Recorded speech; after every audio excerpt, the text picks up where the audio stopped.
দাদা সালাম সাহেব, ওরা না বেটাকে কত কোরআন শোনাচ্ছেন, ঘুম যায় না। কত আদর করছেন, ঘুম যায় না। দুধ খাওয়াচ্ছে মা, ঘুম যায় না। কিসে ঘুম যাবে বলে যন্ত্রতে ঘুম যাবে। যখনই মোবাইলটা লাগিয়েছেন কানের গোড়ায়, ওটাই বাচ্চা ঘুমিয়ে গেল। আর দুধের তোয়াক্কা করে না, আর অশান্তি করে না। তার মানে বোঝা গিয়েছে বাবা, এই ফ্যাক্টরির মাল থেকে যে প্রোডাক্ট বেরিয়েছে অরিজিনাল মাল বেরোয়নি। এটাই ফ্রি ফোর হবে, এটাই আমি খেলবে, বাপের অসম্মান করবে। নবী মুহাম্মদ বলতেছেন, পৃথিবীতে এমন কিছু আছে যার ছেলে মেয়েরা বাপ দেখলে শান্তি অনুভব করবে। নবীজি বলছেন, একই ছেলে একই মেয়ে, 5টা ছেলের ভিতরে 3টাকে দেখলে বাপের মন জুড়িয়ে যায়, মার মন জুড়িয়ে যায়। কিন্তু ওই 3টার ভিতরে আরো কিছু ছেলে আছে বাপের সব সময় টার্গেট হয়ে যায়, এই বেটার জন্য আমাকে 3 বিঘা জমি বিক্রি করতে হবে। টাটকা আওয়াজ, বাস্তবে যেগুলো হবে সেগুলো করবো বাবা। বাবার চিন্তা, 5টা ছেলে, 2টো একবার খুব সুন্দর মাস্টার ডাক্তার ভালো কারি হাফেজ হয়েছে, আর 3টা ছেলে দেখেন ওকে মার, একে ধর, এর টাকা চুরি। বাপ সবসময় টার্গেটে দেখেছে এর জন্য 3 বিঘা যাবে। জি, এই মেয়ের জন্য আমার মুখে চুনকালি হবে।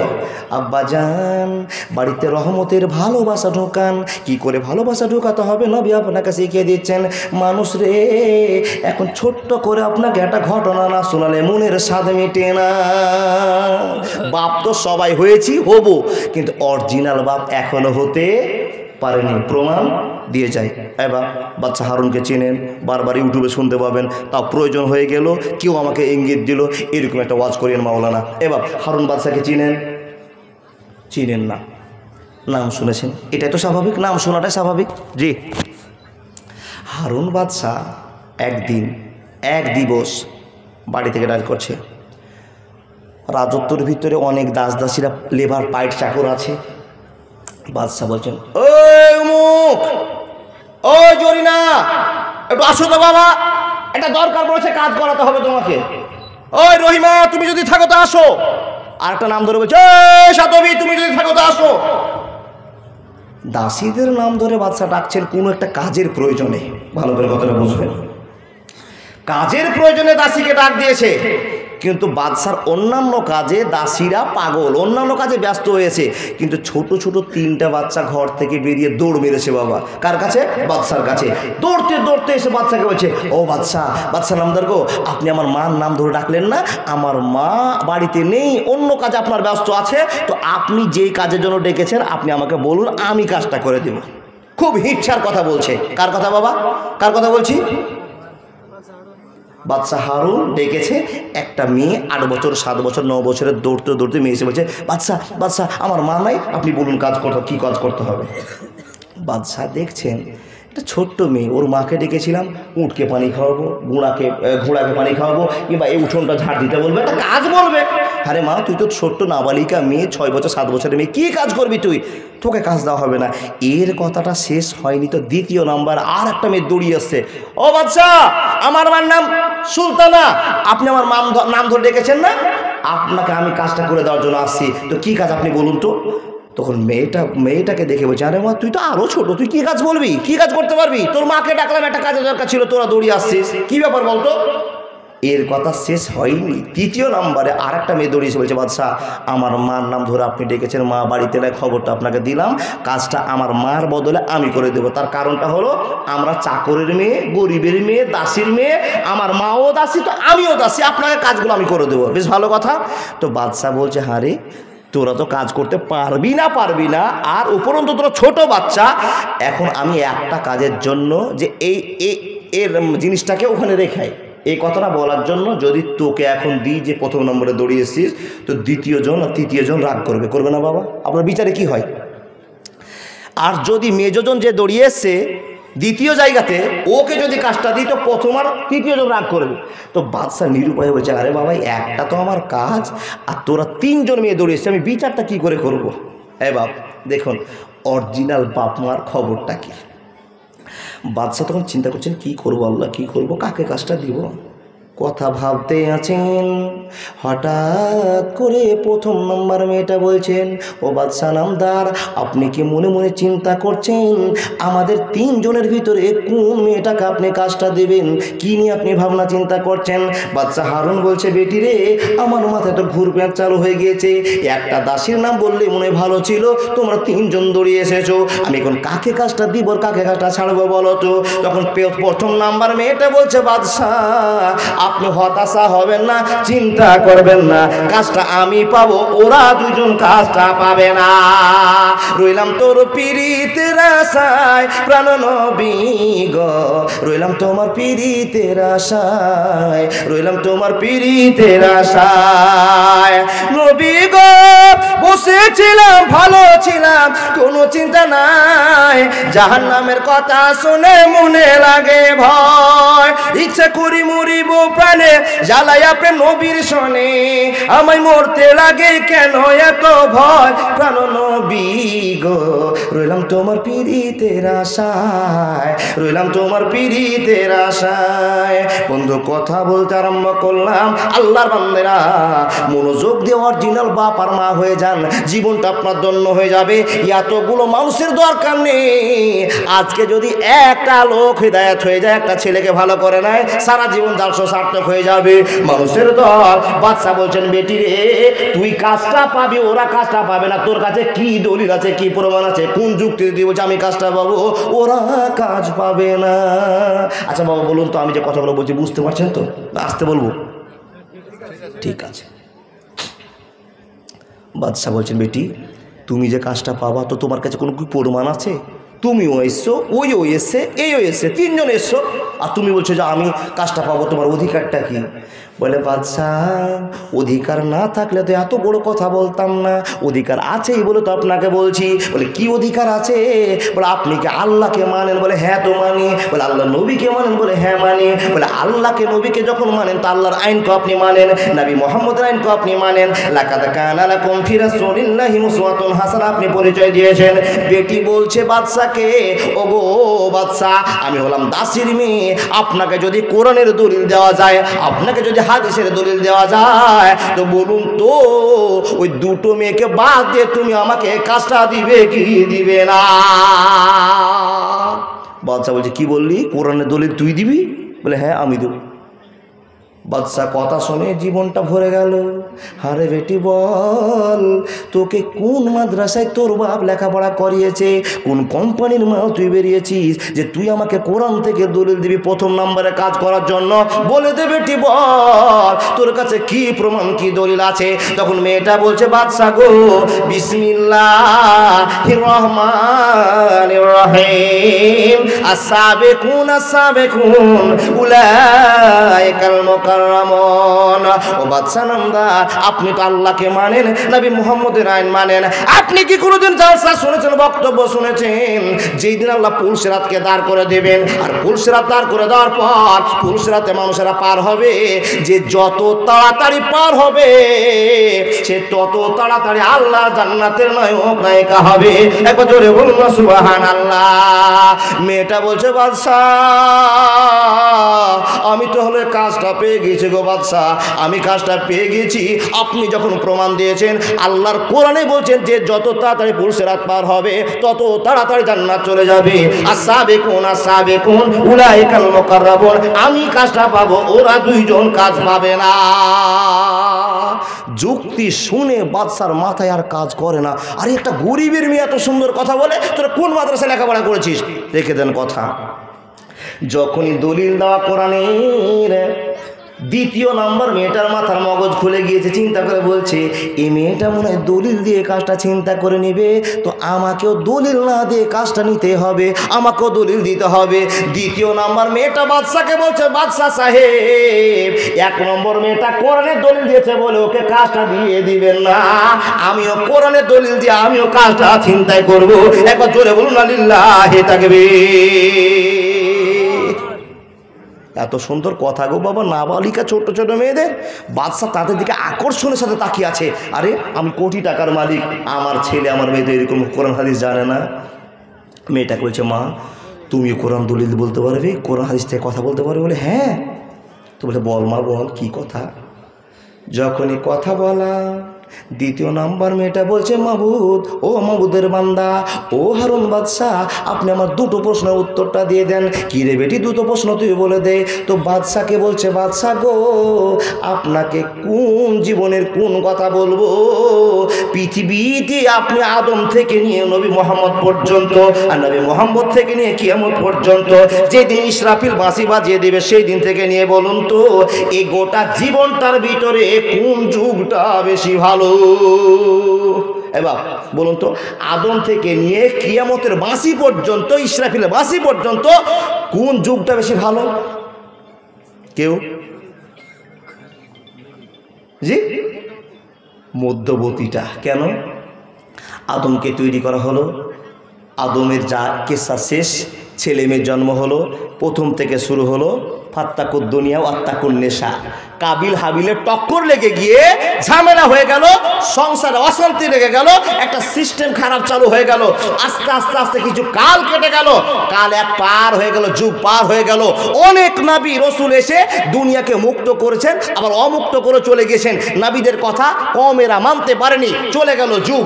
আসলে বিশ্ব নবীর ভালোবাসার কথা, নবীর যুগটা এসে ভালোবাসার ছলে চলছি, নাহলে এতগুলো মানুষ পাগলের মতো জালসা শুনছি কেন?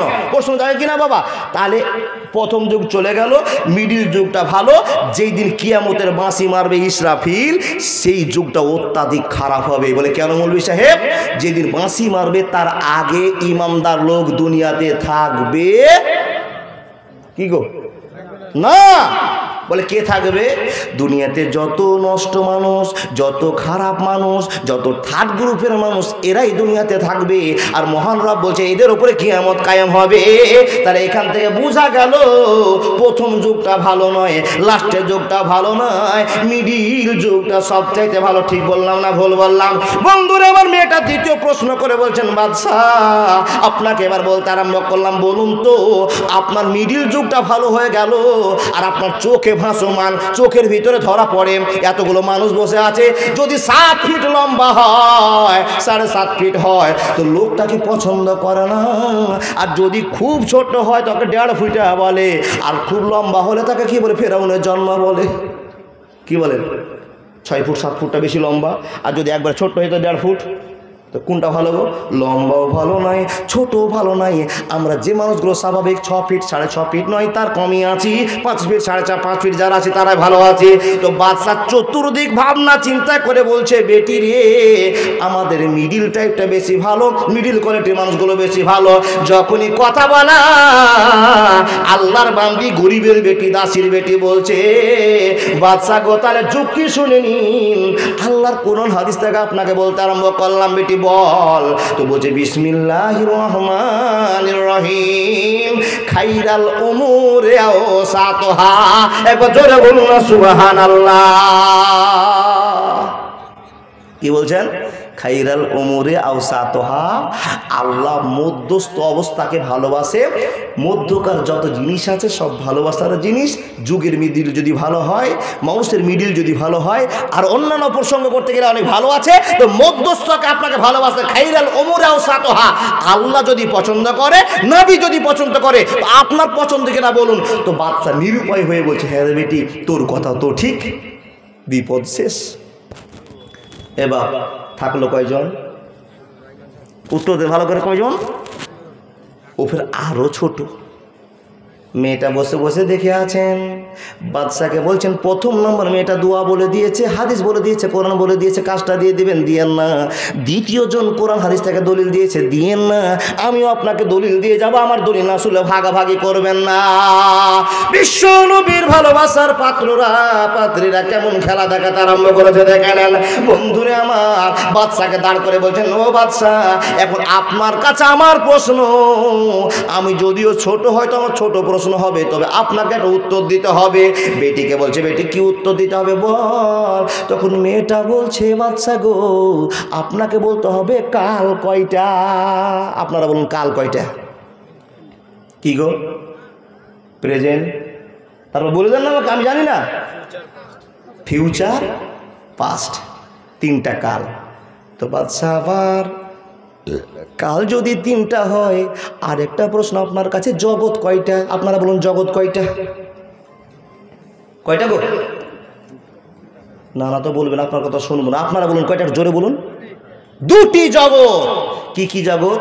একটার নাম ইহ জগৎ আর একটার নাম হলো পরজগৎ। আপনাদের কাছে আমার আর একটা প্রশ্ন বাবা, দুটো জগতের ভিতরে কোন জগৎটা বেশি ভালো? পরকালটা বেশি ভালো। নবীজি বলছেন কোন মানুষ যদি 60 বছর আল্লাহকে ব্যবহার করে, আল্লাহকে ভালোবাসা দেখায়, আল্লাহর বন্ধুত্ব করে নেয়, আল্লাহর জীবনযাত্রা করে নেয়, তাকে কত ভালোবাসা দেখাতে হবে মানুষের দল। আমার নবী মুহাম্মদুর রাসূলুল্লাহ সাল্লাল্লাহু আলাইহি ওয়াসাল্লাম বলছেন, মানুষের দল, যদি তুমি আল্লাহকে খুশি করতে চাও, জীবনটা ধন্য করে নিতে চাও, তাহলে তোমার ভালোবাসাটা টিকে রাখতে হবে। হে মহান রব, তোমাকে খুশি করবার জন্য জীবন চালু করেছি, ইহদিনাস সিরাতাল মুস্তাকিমের পথ অবলম্বন করেছি, আদর্শ ফ্যামিলি তৈরি করব, কিন্তু আমরা আদর্শ ফ্যামিলির মানুষ তৈরি করতে পারলাম না। মেয়েটি বলছে, বাদশা গো, আপনি বলে দিন জগৎ কয়টা? জগতের ভিতরে কোন জগৎ আপনার বেশি পছন্দ? বাদশা চিন্তা করে বলছেন, ও আল্লাহর বান্দি, জগৎ তো দুটো, একটা নাম ইহ জগৎ, একটা নাম পরজগৎ। আর দুটো জগতের ভিতরে সবচেয়ে ভালো জগৎটার নাম হলো পরকালের জগৎ।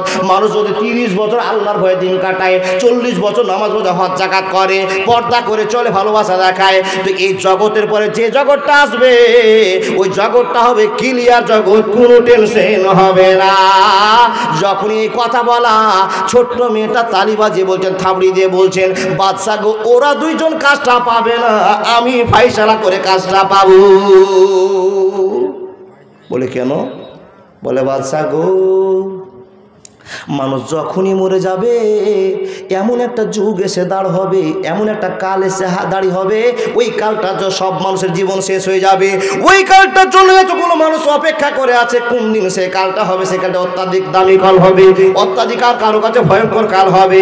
ও বাদশা, আপনার কাছে আমার এখন প্রমাণ দিতে হবে, আপনি প্রমাণ ছাড়া তো কাজ দিবেন না, প্রমাণটা শুনে নে। মেয়েটা বলছে, বিসমিল্লাহির রহমানির রহিম, ওয়ালাল আখিরাতু খায়রুল লাকা মিনাল উলা। একবার জোরে বলুন না সুবহানাল্লাহ। কি বলছেন? ওয়ালাল আখিরাতু খায়রুল লাকা মিনাল উলা। এই জগতের চাইতে ওই জগৎ ভালো, যেটা আল্লাহ বলেছেন, যেটা নবী বলেছেন, এটা আপনারাও বললেন। তো বাদশা গো, সব চাইতে পরের জগৎটা যদি বেশি ভালো হয়, ওরা দুইজন কাজটা পাবে না, আমি কাজটা পাবো, আপনি ওদেরকে কাজ দেবেন না। বন্ধুরে আমার, যখন 3 জন মেয়ের যুক্তি হয়ে গেল, কোরআনের দলিল হাদিসের দলিল হয়ে গেল, কি করবে বাদশা? বিচার করতে পারছেন না, কোন বিচারটা করব, কাকে ছাড়বো কাকে ধরবো? সবাই তো একই টাটকা কথা বলে, কিন্তু আমি অবাক হয়ে গেলাম, এরা কোন ফ্যাক্টরির মাল এত সুন্দর কথা বলতে পারে। বাদশা নাবালিকা মেয়েগুলোকে জড়িয়ে ধরে বলছে, বেটি রে বল, তোর মারা চাকরের কাজ করবে, তোর বাপ চাকরের কাজ করবে, আর আমি বাদশার পজিশনে বসে থাকবো। তোরা যত দলিল দিলি, যত কোরআন কথা বললি, আমি একটাও জানতাম না, একটাও বুঝতাম না। বেটি রে বল। 3 জনকে জড়িয়ে ধরে বাদশা আল্লাহর কাছে বিচার দিয়ে বলছে, মাবুদ, এই 3 জনের জন্য আমাকে প্রশ্ন করে দেবে না? কেন করবে না? আমার ভিতরে এত দামি মানুষ আছে, আমার বাউন্ডারিতে এত দামি লোক আছে, যারা 3 বেলা না খায়, আল্লাহ 1 বেলা খায়, 3 বেলা মানুষের বাড়ি কাজ করে বেড়ায়। এদের মুখ থেকে এত শিক্ষা কোথা থেকে এলো? দড়িয়ে চাড়িয়ে ধরে বলছে, বেটি রে বল, তোরা কোন মাদ্রাসায় লেখাপড়া করেছিস যে এত সুন্দর সুন্দর দলিল দিতে আরম্ভ করেছিস? মেয়ে 3টা বলছে, বাদশা গো, 1 বেলা খাই, 3 বেলা না খেয়ে থাকি, 1 বেলা খাই, 3 বেলা না খেয়ে দিনটা কাটিয়ে দিই। বাদশা গো, আপনি কোন কথা বলছেন? আপনার বাড়িতে আমার মা সারাদিন কাজ করে, আমার বাপ সারাদিন কাজ করে, কোনোদিন ½ কিলো চাল পাই, কোনোদিন 1 কিলো চাল পাই, আমাদের জীবনটা কষ্টের মধ্যে যায়। বাদশা নামদার, যখন চালগুলো নিয়ে আমাদের সন্ধ্যায় বাপ মারা যায়, রান্না বান্না করে খেয়ে নেয়, কিন্তু বাদশা গো, আপনার মতো তোষকের বিছানা আমাদের নাই, আপনার মতো ভালো বিছানা আমাদের হতে পারে না। ও বাদশা নামদার, আমার মা আমাদেরকে খাইয়ে দিয়ে আমাদেরকে ঘরে না নিয়ে যে বারান্দাতে ঘুমাতে আরম্ভ করি, আগিনাতে ঘুমাতে আরম্ভ করি। সেই লম্বা হয়ে আগিনাতে শুয়ে আছি বন্ধু, আগিনাতে শুয়ে থাকি গো বাদশা। আকাশের দিকে চোখ, পিঠের তলে বালি, গিঠিতে ব্যথা পাচ্ছি, বাপ মার হাতে পায়ে শুয়ে আছি। হঠাৎ করে আকাশ দিকে লক্ষ্য করে দেখলাম এক জায়গায় তারা ছুটে আর এক জায়গায় চলে গেল। মাকে জিজ্ঞেস করলাম, মা এত এত তারাগুলোর ভিতর থেকে একটা তারা ছুটে গেল, কোন জায়গায় চলে গেল? বুঝতে পারলাম না, দেখতে পারলাম না। জ্ঞানী মা বলছে, বেটি রে, এ তারাগুলো ছুটে যাওয়ার কারণ হলো শয়তানকে দৌড়া মারা হলো। এগুলো আমাদের আগের যুগের মায়ের গল্প। কি বললাম না বাপ? এগুলো আগের যুগের মায়ের গল্প। এই বেটি, এটা হলো শয়তানকে দৌড়া মারা হলো। তো ছোট্ট মেয়ে বলছে, মা শয়তানটা কে? তখন মা ওই শয়তানের গল্প একদিন বলে শেষ। মেয়ে ঘুম চলে গেছে। মা কালকে তো শয়তানের গল্প করছিলে, শয়তানের কোথায় অবস্থান হবে? বলে জাহান্নামী। বলে জাহান্নাম কেমন করে হবে? জাহান্নাম কেমন? তোমার জাহান্নামের একদিন গল্প করেছে। মেয়েদের ছোট্ট মাথায় ক্যাসেট উঠে গেছে বাবা। একদিন ভয়ঙ্কর কথা, জাহান্নামের কথা, জান্নাতের কথা এ করে করে দিন পার করে দিয়েছে। অনেক দিন পার হয়েছে, অনেক রাত পার হয়ে গিয়েছে। আর মা টুপ টুপ করে শুয়ে থেকে গরিব মানুষের মা যত কথা বলেছে মাথায় ক্যাসেট হয়ে গিয়েছে। এ করে করে তারা কোরআন হাদিস নলেজে করে নিয়েছে। কিন্তু বন্ধুরে, আজ আমরা এতগুলো শিক্ষিত মানুষ, টাকার উপরে টাকা, পয়সার উপরে পয়সা, এত কিছু থাকার পরে নিজের ছেলেকে একটা হাফেজ করতে পারলাম না, মাওলানা বানাতে পারলাম না। মাস্টার ডাক্তার সবই হবে বাপজান, যদি মাস্টার ডাক্তার ইঞ্জিনিয়ার প্রফেসর যাই করবেন করেন, গ্রামের বাড়িতে একটাও ডাক্তার মাস্টার থাকবে না। যদি একটা খ্যাপা মুলবি বানান তো বাপের গোড়াতে থাকবে। যত শিক্ষিত বানাবেন তত দূরে যাবে। যদি মিডিয়াম শিক্ষিত বানান তো রায়গঞ্জে বাড়ি করবে, আরও শিক্ষিত বানান মালদাতে যাবে, আরও শিক্ষিত বানান বহরমপুরে থাকবে, এই করতে কলকাতা চলে যাবে। বছরে একবার আব্বাকে ফোন করে বলে, আব্বা ভালো আছো? আচ্ছা বলুন তো, সেই যুগের ভালোবাসাটা, এই ভালো থাকাটা আপনার দুঃখজনক নয়? জি দুঃখজনক। বাপ প্রশ্ন করলে আপনার মাথা ঘেমে যাবে। কিন্তু আমরা বর্তমান যুগের মানুষ, আপডেট যুগের মানুষ কি করছি বাবা? ছেলেকে আদব কায়দার মধ্যে সামিল করতে পারছি না, রাখতে পারছি না। বাপ যাচ্ছে হেড মিস্ত্রি, কিসের? ইটের হেড মিস্ত্রি। বাপ কিসে যাচ্ছে? দাদনে যাচ্ছে। কোনো ছেলে আবার চাকরি করতে যাচ্ছে। তো আমাদের বদ অভ্যাসের বদমারা কী করছে বাবা? বাচ্চাটাকে কোলে নিয়ে বলছে, ছোট্ট বাচ্চা, 3 বছরের বাচ্চা, ও তো কিছু দুনিয়ার জানে না, তো ওকে হাতটা ধরে বলছে, এই তোমার আব্বা চলেছে বাবা, হাতটা ধরে টাটা বলো, টাটা, নাউজুবিল্লাহ মিন জালিক বলুন, নাউজুবিল্লাহ বলুন। ছোট্ট কচি অবজ মনের মাথায় টাটা টাটা, ওই তো মনে পড়ছে টাটার কথা। কোন টাটা গো? Tata bye by.